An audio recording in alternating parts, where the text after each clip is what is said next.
La bienvenida a María Paula Romo, es la ministra de Gobierno del Ecuador, me acompaña en vivo desde Quito. Gracias, ministra, ¿cómo está? Buenas noches. Buenas noches, ¿cómo están? Qué gusto poder saludarles. Igualmente, ministra, pues gran preocupación, estamos hablando de una situación compleja y de declaraciones que sin duda alguna pues dejan mucho que desear, de acuerdo a la ex titular de la cartera, a la ex ministra Andra Muñoz. Le pregunto yo, ¿qué me dice o qué responden ustedes como gobierno a estos dichos de que no tenía los recursos suficientes para poder trabajar y era difícil enfrentarlo? Parafraseándola, ¿no? ¿Qué responden ustedes a eso? Lo primero es que la situación compleja que enfrenta el país no tiene que ver con las declaraciones de los ministros o de los exministros, sino con una realidad que enfrenta el Ecuador y que enfrenta toda América Latina. La expansión del coronavirus en nuestros países está en un momento todavía de incremento de los contagios, todavía de crecimiento de los contagios.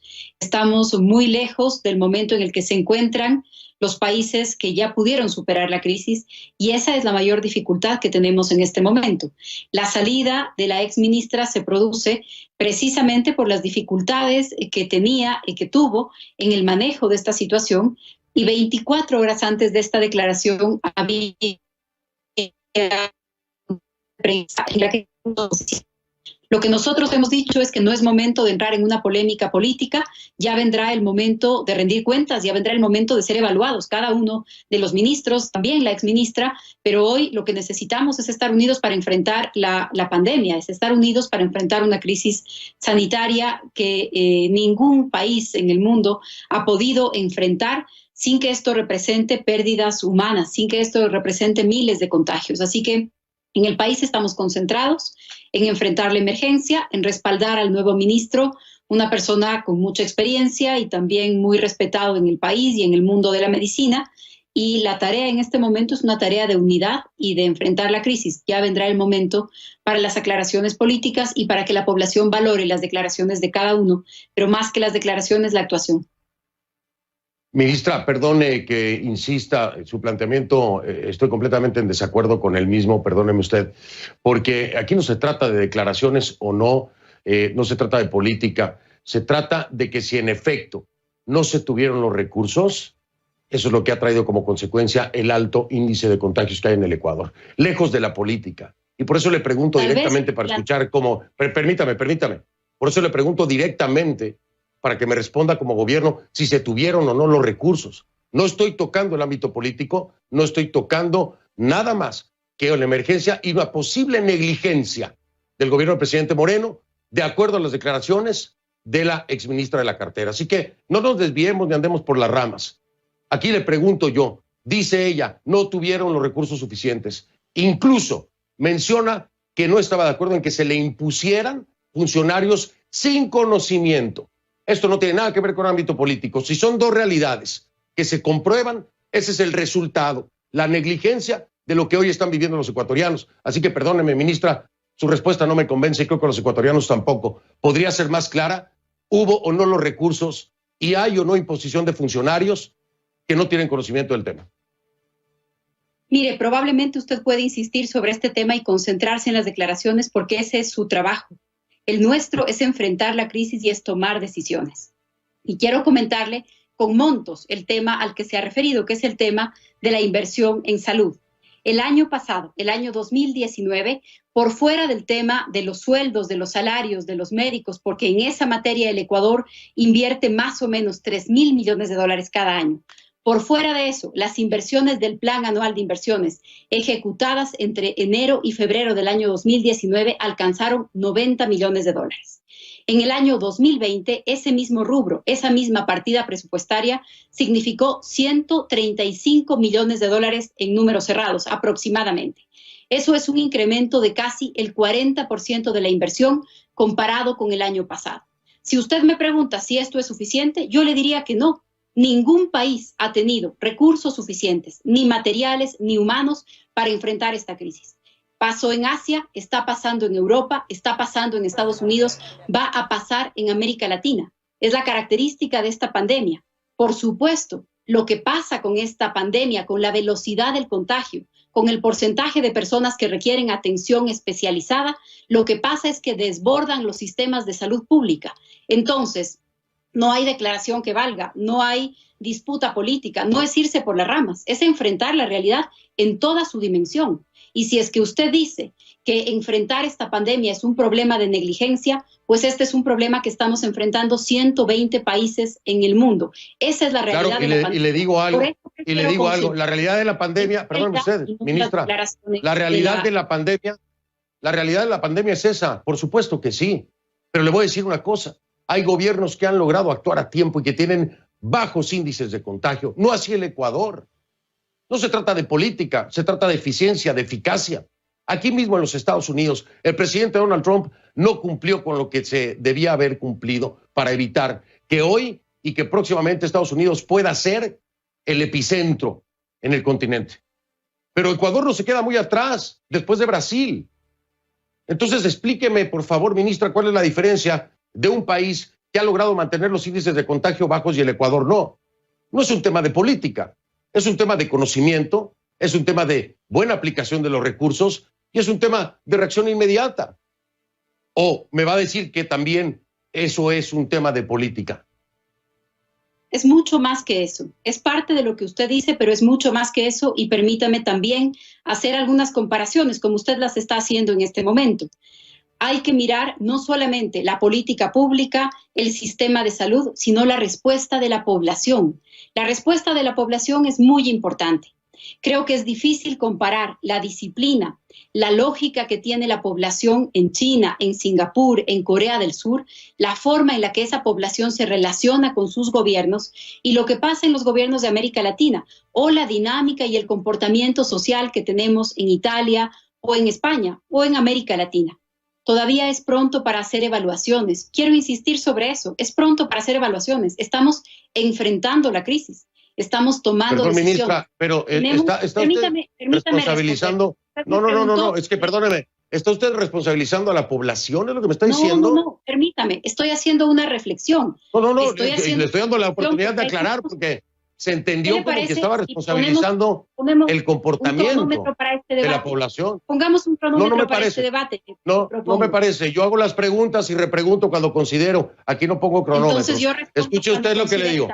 Escuche lo que le digo. Me parece que es oportuno hacerle la pregunta. Le voy a explicar por qué, ya que no lo entendió. Porque le doy la oportunidad de aclarar que no está culpando a la población. Si usted quiere, no le repregunto, lo dejamos ahí y que interpreten que está acusando a la población. Entonces, le pido, ministra, que no se sienta todo el tiempo atacada. Le estoy dando un espacio porque se entendió que usted hablaba como parte de esa culpa el comportamiento de los ecuatorianos. Y no creo que caiga bien. ¿Puede aclararlo, por favor? Mire, no es un problema de caer bien o de no caer bien. Estoy dándole los datos de la realidad. El gobierno decidió un toque de queda, un bloqueo, una prohibición de salida de los hogares, porque esa es la medida más efectiva que se ha aprobado en todos los países. Aislamiento social y quedarse en casa. Esa es la medida más efectiva. Disminuye la velocidad del contagio. Ningún país en el mundo ha logrado tener un contagio cero, pero lo que se ha logrado en los países que han podido enfrentar con menos dificultad esta crisis, porque creo que nadie puede hablar de éxito cuando esta crisis cuesta vidas humanas en todo el mundo. Pero en donde mejor se ha podido enfrentar esta crisis es en donde se logra disminuir la velocidad del contagio para que el sistema de salud pueda responder. ¿Cómo lo ha procurado hacer el Ecuador? Con un mecanismo de aislamiento y de distancia. Eso es lo que hemos estado implementando desde hace más o menos 12 días. Con medidas graduales según la necesidad y también con medidas diferenciadas según la realidad de cada provincia. Hasta hace 2 días, el número de personas detenidas por incumplir las medidas del gobierno creció con más velocidad que el número de personas contagiadas. Por eso de ninguna manera me refiero a un prejuicio o a un culpar a alguien, porque además no se trata de culpar a nadie. Nadie contrae una enfermedad o se pone en riesgo queriendo hacerlo a propósito. Pero claro que se puede identificar cuál es el comportamiento de una población o cuál es el comportamiento de una sociedad y le estoy dando de nuevo un dato concreto. De acuerdo, estoy completamente de acuerdo con usted, ministra, y de hecho en este programa he llamado la atención a toda la gente irresponsable y absurda que no entiende que debe colaborar porque estamos todos montados en el mismo paquete. Y si no todos nos ayudamos, todos nos hundimos. Eso es claro. Pero aún no acabo de entender cómo es que el Ecuador tiene más de 1,200 casos por debajo de Brasil. Si me ha dicho lo que me ha dicho, hay recursos, me ha dicho que las cosas se han hecho bien, ¿a qué atribuye entonces usted que se esté en segundo lugar prácticamente de Latinoamérica en cuanto a contagios? Explíqueme, por favor, para entenderlo. ¿Cuáles son los factores que han llevado al Ecuador a esto? Como le digo, todavía es muy temprano para hacer valoraciones, para hacer evaluaciones. No se trata solamente de comparar el número de casos, se trata también de mirar en cuántas semanas vamos a poder controlar el crecimiento de esta curva. Tomamos medidas hace varias semanas, empezamos con las primeras medidas. Las de aislamiento cumplen ya más de una semana y esperamos ver algunos resultados en los próximos días. Los resultados no van a hacer parar los contagios. China llegó a contagio cero, a su primer día de contagio cero, si no me equivoco, en la jornada 54 o 56, después del bloqueo total. Entonces, no podemos a 10, a 12, a 14 o a 7 días, porque los países de América Latina tenemos diferentes días de que haya empezado el contagio en nuestros países. Por supuesto, pero tampoco se puede hacer una comparación con China cuando el epicentro fue Wuhan. Es decir, la cantidad de infectados en China era impresionantemente mayor, no hay punto de comparación, vaya. Vamos a entenderlo, hay que decirlo bien. Entonces se llegó al contagio cero en el 54, obviamente, pero con el volumen de contagios, también, ministra, nos salimos de contexto. Déjeme avanzar en otro tema que está preocupando a la población. Es el tema de los cuerpos. Desgraciadamente, se están llorando a muchos ecuatorianos y este tema también es delicado en cuanto a contagio. ¿Qué se está haciendo con los cuerpos? De acuerdo a la información, deberían de cremarse. Están logrando acordar con empresas privadas para hacer esto. La gente tiene que pagar por estos servicios o el gobierno está tomando esa responsabilidad. Primero, en mi respuesta anterior, yo no me refería al número de personas contagiadas, sino al tiempo en el que se logra llevar a cero el contagio y a las medidas radicales que eso impone. ¿Toma más tiempo de acuerdo al número de personas? ¿No? Digo. No le escuché porque además la conversación a través del Skype no es la más sencilla. Pero le decía que en la respuesta anterior me refería al número de días después de los que se logra un contagio cero. A eso es a lo que me refería y estamos muy lejos de poder hacer esa valoración. Ahora usted me ha preguntado sobre el tema de las personas que pierden la vida, sobre las personas que mueren como consecuencia de esta enfermedad. En Guayaquil, que es el lugar en donde tenemos el número de mayor cantidad de contagios y también de más alta ocupación hospitalaria, tenemos ya implementado un mecanismo, estamos trabajando con varias instituciones, incluso con el municipio, para hacer este trámite. Doloroso desde el punto de vista humano, no es solamente una estadística, no es solamente la consecuencia de esta pandemia, es también el tema humano que esto implica. Hemos trabajado con algunos protocolos de la Cruz Roja sobre tratamiento digno de cadáveres. Tenemos un protocolo de lo intrahospitalario y de lo extrahospitalario. Las personas no deberán cubrir la cremación. Vamos a procurar cumplir con la cremación como la primera opción mientras tengamos la capacidad suficiente para hacerlo. Me refiero a la capacidad logística, incluso a la cantidad de lugares en donde esto es posible en la ciudad de Guayaquil. Hay otras provincias en donde no existen crematorios, hay protocolos diferentes para esto y tienen que ver con los temas de salud, de salubridad y también con este tema humano que le he comentado, porque además quien muere por una enfermedad relacionada o como consecuencia del coronavirus, lo más probable es que sus seres cercanos y que su familia también estén en aislamiento. Eso dificulta todas las gestiones y el duelo que implica una muerte en nuestros países. Así que tenemos unos protocolos para el tratamiento médico y también para el tratamiento digno de estos casos. No será un tema sencillo, no lo ha sido en ninguno de los países, lamentablemente. Así es, no lo será en ningún momento. Gracias, ministra María Paula Romo. Felicidades por la aplicación que han lanzado. Ojalá sirva y marque una diferencia. Me tengo que despedir, tengo otro invitado porque en toda Latinoamérica hay repercusiones en diferentes ámbitos. María Paula Romo, ministra de Gobierno del Ecuador, en vivo desde Quito, me acompañó. Gracias, ministra. Buenas noches. Buenas noches.